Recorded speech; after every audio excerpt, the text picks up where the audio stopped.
To finish the hem of this shirt, start by pressing the lower edge up 1/4 inch.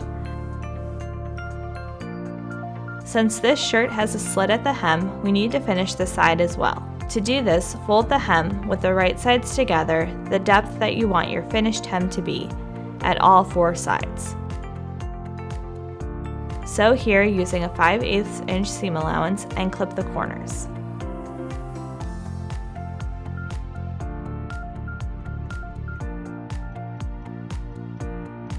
Turn the hem right sides out and press the hem into place. If the side seams are not already finished, turn them under and press.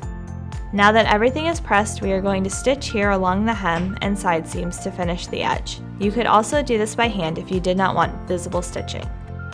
When I get to the slit, I'm going to sew up the side seam and then sew across the side seam to the other side.